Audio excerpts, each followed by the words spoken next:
Roman স্ক্রিপ্টে পরীক্ষার দাবিতে TISF এর ডাকা বন্ধ রাজ্যে বিক্ষিপ্ত কিছু ঘটনার মধ্য দিয়ে পালিত। রাস্তা অবরোধ করতে গিয়ে বেশ কয়েকজন যুবক গ্রেপ্তার বরণ করেছেন। বহু স্থানে রাস্তায় টায়ার পুড়িয়ে অবরোধ আন্দোলন সংগঠিত করে তিপ্রা স্টুডেন্ট ফেডারেশনের কর্মীরা। এই বন্ধের কারণে জনগণের স্বাভাবিক জীবনযাত্রা অনেকাংশেই ব্যাহত হয়েছে। রেল এবং যানবাহন চলাচল এক প্রকার বন্ধই ছিল। পুলিশ আন্দোলনকারীদের বাধা দেয়নি বললেই চলে। এক কথায় বন্ধ সফল হয়েছে এই দাবি টিআইএসএফ নেতৃত্বের।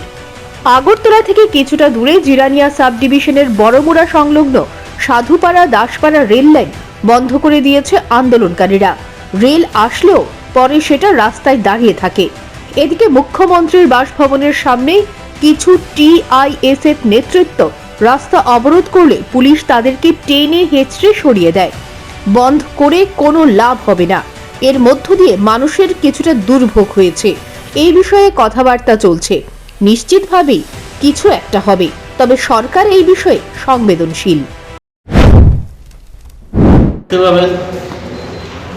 কথাবার্তা চলছে, নিশ্চয়ই কিছু একটা হবে, কারণ এইভাবে স্ট্রাইক করে তো কিছু লাভ হবে না। এগুলো পরে হয় না, মানুষের সমস্যা হয়, এগুলো তো বিবেচনা করা উচিত। রাস্তা রুকো, রেল রুকো, এসব করে যারা সাধারণ মানুষ তাদের সমস্যা হয়। আমরা দেখছি, আশা করি এটা জানি আমি, যাই হোক এগুলো আমরা দেখছি আমি, এবং আমরা সবসময় আমাদের সরকার সংবেদনশীল, আপনারা জানেন, এবং আশা করি সব কিছুই নর্মাল। এদিকে টিআইএসএফ এর আন্দোলনে খুমলুঙে সামিল হয়েছে বিরোধী দলনেতা অনিমেষ দেববর্মা। তিনি বলেন, যতক্ষণ না পর্যন্ত রোমান স্ক্রিপ্টে পরীক্ষা দেবার সিদ্ধান্ত সরকার মেনে নেবে ততক্ষণ পর্যন্ত এই আন্দোলন চলতে থাকবে। পাশাপাশি তিনি বলেন, বিগত 17 বছর ধরে যে ধারা চলে আসছে সেই ধারা কেন বন্ধ করা হবে, এর দায় কে নেবেন?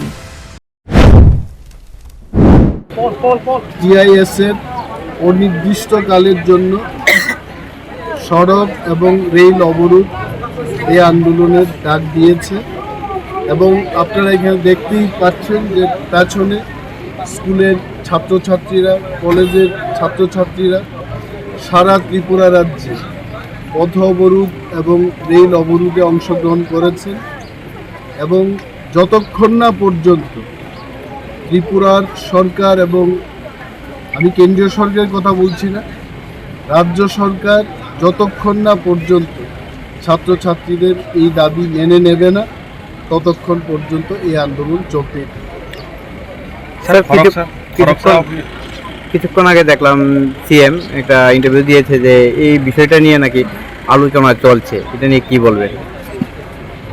সিএম সাহেবকে তো আমরা আগেই বলেছি, বিধানসভায় আমরা বলেছি।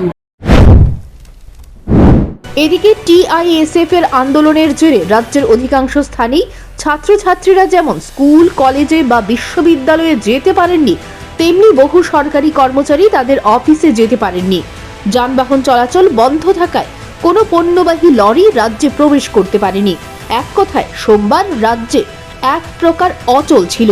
তবে সেই পরিস্থিতিতে রাজ্য সরকার কী পদক্ষেপ গ্রহণ করে সেদিকে তাকিয়ে রাজ্যের মানুষ। Bureau report, news prime Tripura.